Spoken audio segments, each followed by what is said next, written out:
Riset dan Sumber Daya Manusia Kelautan dan Perikanan mempersembahkan.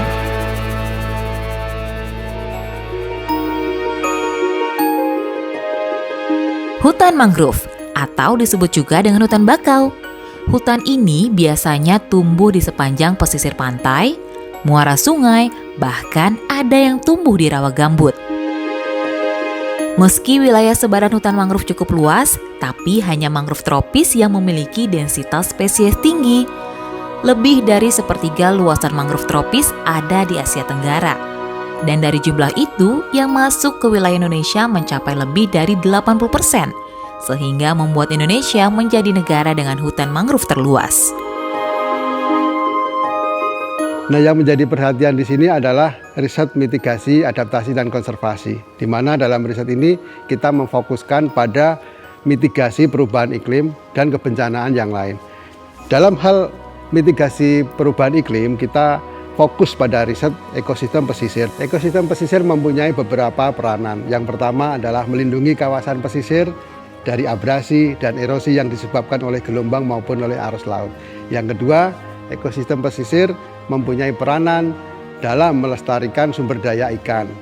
Kemudian yang ketiga adalah ekosistem pesisir itu mempunyai apa yang disebut dengan layanan ekosistem atau ekosistem services, di mana dengan ekosistem pesisir kita dapat mengambil manfaat ekonomi terutama ya. Misalnya saat ini kita memanfaatkan ekosistem pesisir, dalam hal ini mangrove dan lamun, yang digunakan untuk kawasan pariwisata atau ekowisata.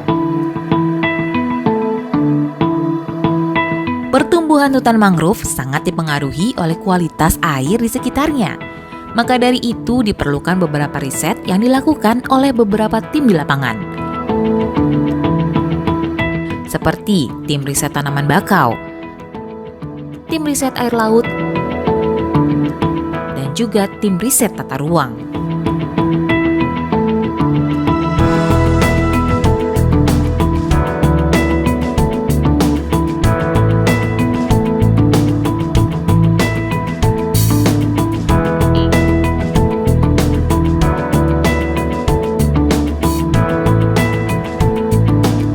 Langkah pertama yang kita lakukan adalah menggali informasi dari lokasi studi kami, terutama dari masyarakat pesisir di lokasi studi, bagaimana kondisi ekosistem pesisir yang selama ini dimanfaatkan layanan ekosistemnya. Apakah ada suatu perubahan yang mengakibatkan menurunnya kondisi sosial ekonomi, dan jika ada suatu kasus seperti itu, maka kami menggali lebih dalam lagi apa penyebabnya.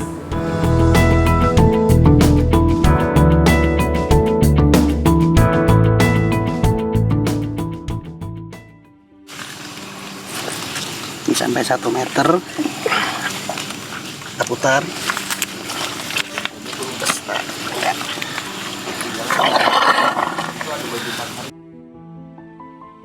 Ya, kita ini dapat sedimen yang pertama, dalamannya 85 cm.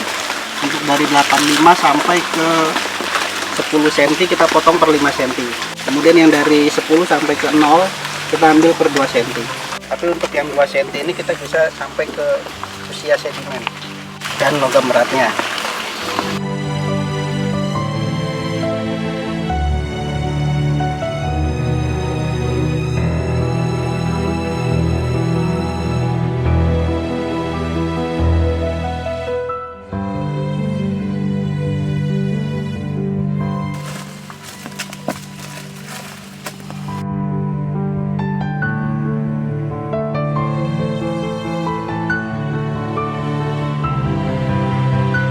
Jadi untuk mendapatkan data karbon di ekosistem mangrove, kita memerlukan pengukuran data primer, yaitu pengukuran diameter batang pohon dan juga tadi yang sedimen.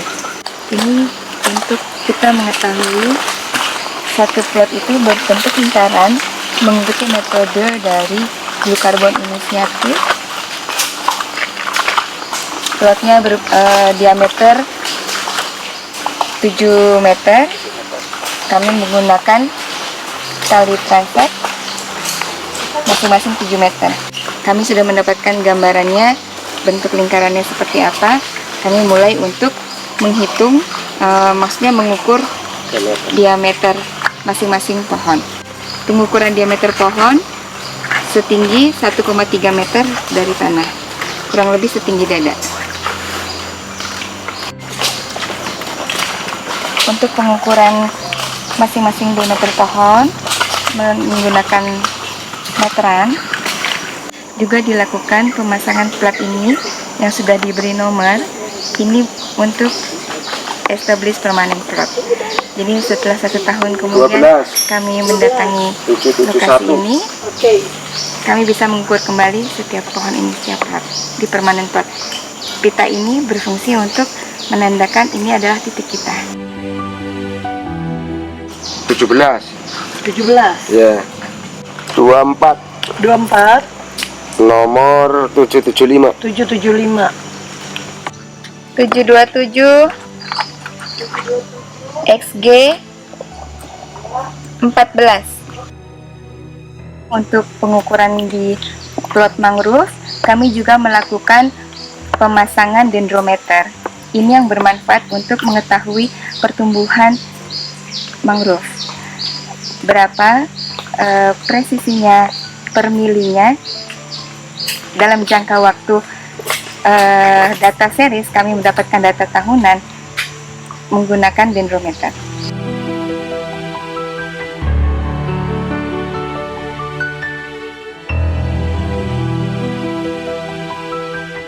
Hutan mangrove di Indonesia rata-rata dapat menyerap karbon sebesar 52,8 ton karbon per hektar per tahun, yang artinya 2 kali lipat lebih besar atau lebih tinggi dari emisi global.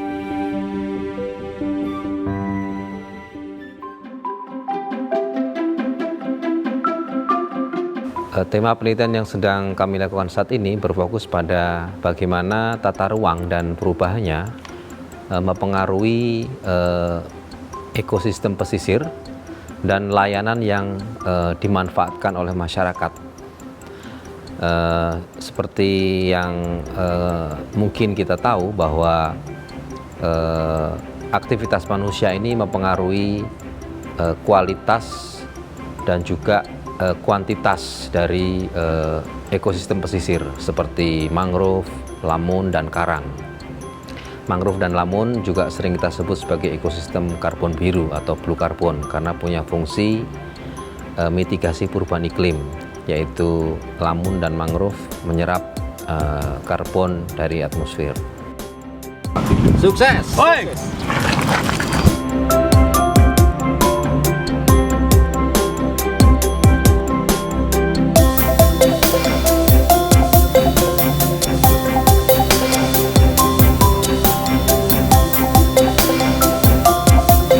Oke, sampai di tempat tujuan.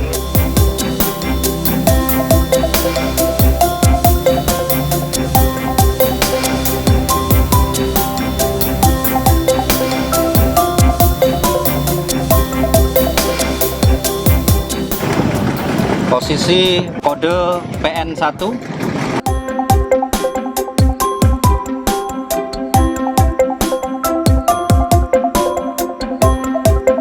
Kedalaman 1,2 meter. Oke, IQ bisa turunkan. Oke, kalibrasi, sip. Udah. Oke, record. Ya, turun pelan-pelan. DO 5,2, klorofil 2,4, temperatur 29, salinitas 17,6.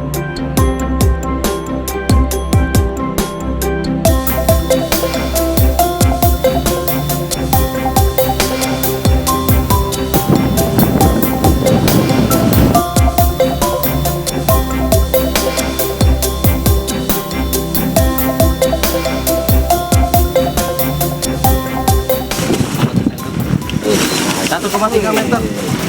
Siap. Kedalaman 1,3. Kalibrasi. pH 5,8.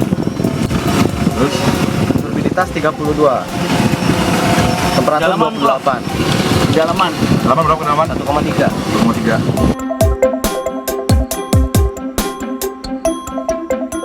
1,3. Nah, perubahan tata ruang ini sering membuat degradasi atau menyebabkan degradasi dari ekosistem pesisir, sehingga luasannya berubah, kemudian kualitas atau kesehatannya berubah, dan layanan ekosistem yang diberikan dari ekosistem tersebut juga berubah atau berkurang, sehingga dampaknya kepada sosial ekonomi masyarakat, terutama masyarakat pesisir yang memanfaatkan ekosistem pesisir untuk perikanan atau ekowisata atau fungsi-fungsi ekosistem yang lain seperti perlindungan pantai.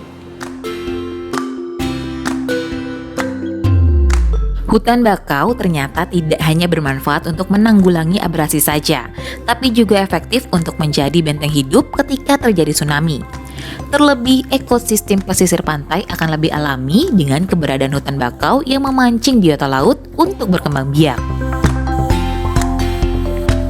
Kalau untuk nanggulangi air ataupun tsunami, sabuk hijau kan kita tanam di pinggir-pinggir pantai. Yang namanya mangrove itu kan bukan hanya rhizophora, ada sekitar 19 jenis tanaman mangrove. Jadi kalau ada air gede, gitu, air bah laut ataupun tsunami, dia bisa jadi filter untuk menghalangi air jadi pecah, jadi breakwater. Itu keuntungannya mangrove.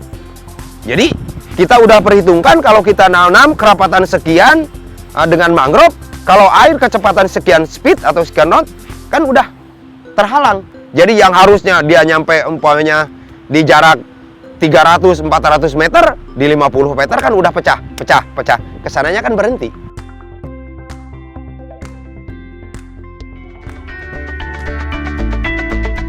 Kampung kami itu betul-betul menjadi kampung bencana karena hampir setiap tahun sejak tahun 85 itu tergerus oleh gelombang abrasi, sehingga tambak yang merupakan mata pencarian masyarakat itu hancur, bahkan sampai dengan ribuan hektar hilang. Pertama kita tanam itu kurang lebih 150.000 di luasan 1,5 hektar, itu ternyata tumbuh dengan baik. Jadi begitu masyarakat sudah giat dan menanam dengan semangat, kemudian mangrove-nya itu tumbuh dengan subur. Pada tahun 2016 diresmikan oleh Dinas Pariwisata Provinsi Jawa Tengah untuk menjadi desa ekologi mangrove yang pertama di Jawa Tengah. Awal kita dibuka menjadi ekologi itu ya kita masih sebatas sederhana. Ya di sana karena wisatanya kebetulan berada di tengah laut, sepanjang penanaman kami di sana ya paling ada spot-spot yang untuk istirahat dengan pendapat dari para pengunjung itu begitu nyaman, udaranya segar, nyantai dan enak. Tapi begitu kami wisatanya sudah agak berkembang, maka kami berupaya untuk memenuhi apa yang jadi harapan masyarakat, termasuk wahana-wahana baru seperti ada menara pandang, kemudian ada jet ski, ada banana boat, ada speedboat, kemudian di sana juga banyak tempat-tempat istirahat di sekitar dalam wisata pohon mangrove. Manfaat lain untuk ekosistem mangrove dari sektor perikanan digunakan biasanya di sekitar ekosistem mangrove itu ada kegiatan tambak ikan. Nah, fungsi mangrove-nya di sini sebagai filter untuk memfilter air yang masuk ke dalam tambak. Diharapkan air yang masuk ke dalam tambak kualitasnya menjadi lebih baik, dan tambak-tambak yang ada di sekitar ekosistem mangrove biasanya tambak ikan bandeng, kemudian udang, mujair, dan ada juga kepiting. Jadi terkait dengan mangrove, memang ini kan mangrove ini sebenarnya saling membutuhkan dengan tambak. Di mana tambak, di mana ada pembersihan lumpur akan menjadi pupuk bagi mangrove. Terus mangrove sendiri kontribusinya terhadap tambak itu bisa menghigieniskan air. Jadi nanti banyak sumber-sumber air di dalam tambak ini. Yang berbudidaya di kelompok ini ada 3. Yang pertama adalah udang panami, yang kedua mujair, Yang ketiga adalah bandeng, ikan bandeng. Kalau di Udang Panami setelahnya persiapan lahan, baru penanaman. Dari penanaman, karena ini dari daerah sini tradisional, maka per meternya itu ambil sekitar 30-40 ribu. Ini dalam jumlah tanam ada sekitar 250 ribu yang 3 petak. Itu insya Allah akan menghasilkan sekitar 5 ton, minimal 4,5 ton. Kalau mujahid, marketnya tidak usah dikirim kemana-mana, tapi marketnya datang sendiri ke sini. Jadi peminat-peminat pada mancing, maka di sini mau dijadikan programnya wisata pancing.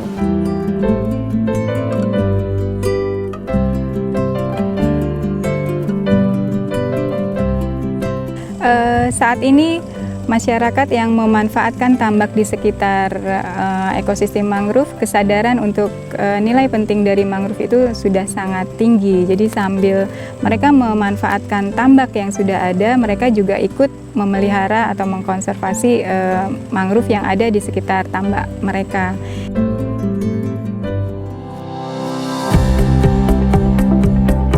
Keanekaragaman hayati yang berada di ekosistem mangrove salah satunya adalah kepiting.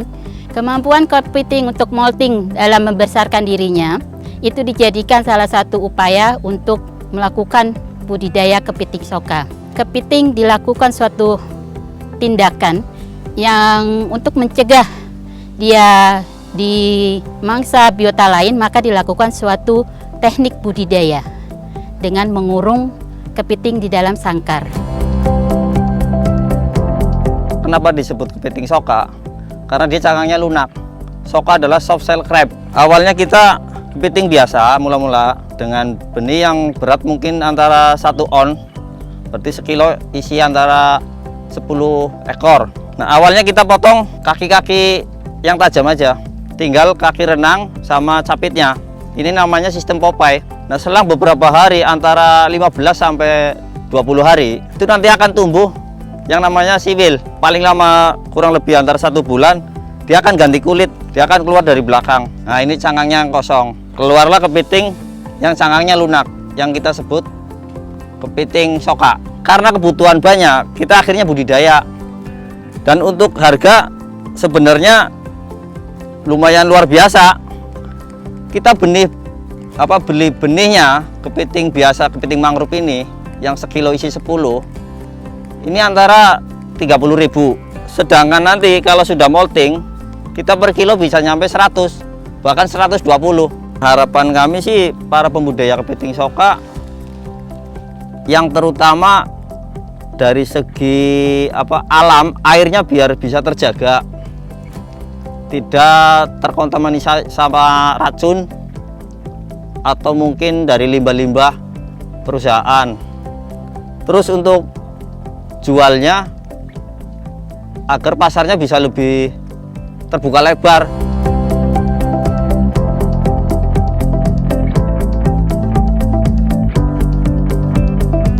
Teman-teman sekalian, kita berterima kasih pada Allah Subhanahu wa Ta'ala. Kita semua hari ini masih berkesempatan untuk melaksanakan survei. Rencana hari ini kita akan berkunjung ke Desa Ujung Alang.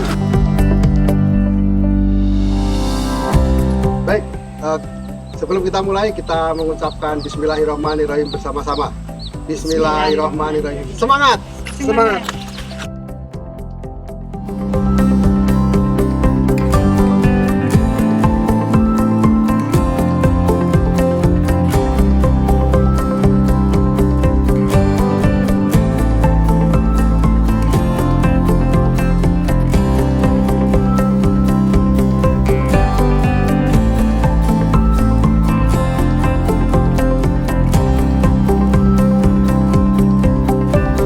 Tumbuhan mangrove itu sendiri ketika dimanfaatkan bisa memberikan nilai manfaat ekonomi bagi masyarakat sekitar.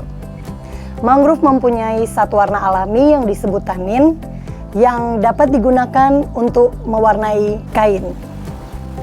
Di Pedukuhan Pandan Sari ini, kelompok batik wanita mangrove sari memanfaatkan batang kayu mangrove yang sudah mati. Biasanya yang dimanfaatkan adalah mangrove-mangrove dari jenis Rhizopora apiculata dan Rhizopora mucronata yang banyak tersebar atau tumbuh di pesisir desa Kaliulingi ini. Kita manfaatkan kulit dari mangrove itu sendiri, mangrove yang sudah pada tumbang. Kita ambil kulitnya, setelah itu kulitnya dijemur. Setelah dijemur, nanti direbus 1 kilo kulit mangrove 10 liter air hingga menjadi 5 liter air. Setelah dingin, air itu biar ini buat ngecelupin batik-batik ini pewarna alam. 1-15 kali celupan baru jadi warna yang diinginkan. Ibu-ibu di sini pengen dari pemerintahan membantu kita memasarkan batik-batik ini biar bisa sampai ke luar mancanegara.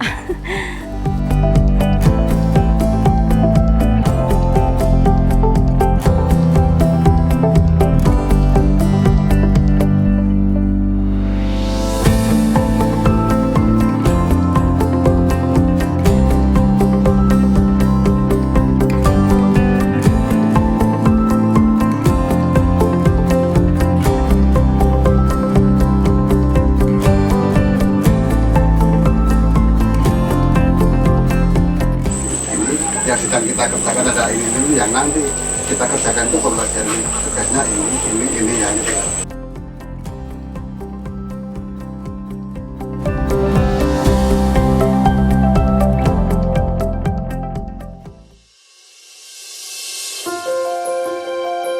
Jadi di sini nanti akan dibangun gedung riset yang khusus akan melakukan kegiatan terkait dengan riset teknologi kelautan.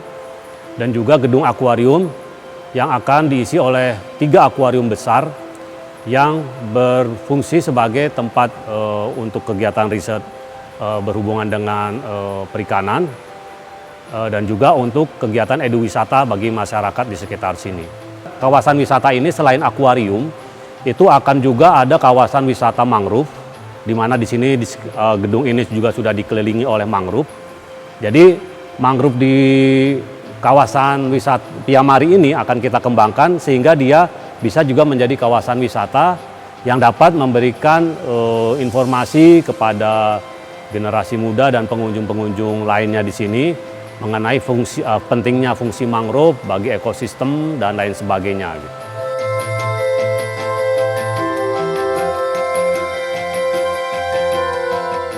Kami berharap bahwa penelitian ini merupakan suatu kontribusi terhadap bagaimana layanan ekosistem atau fungsi ekologi dan sosial ekonomi yang dimiliki ekosistem dapat menjadi satu parameter untuk penataan tata ruang, baik tata ruang darat maupun tata ruang pesisir, sehingga nanti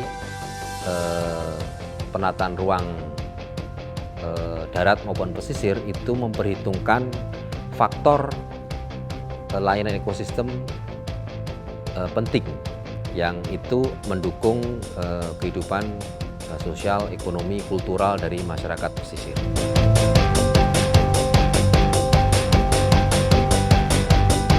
Dari serangkaian penelitian yang kita laksanakan, kita harapkan nanti hasilnya dapat menjadi satu rekomendasi, formulasi bagaimana kita bisa menata kawasan pesisir, menata ruangnya, dan kemudian bisa melakukan pengelolaan kawasan pesisir dan laut secara lestari. Sehingga laut dan pesisir ini pada akhirnya akan membawa kesejahteraan dan keberlanjutan bagi masyarakat pesisir.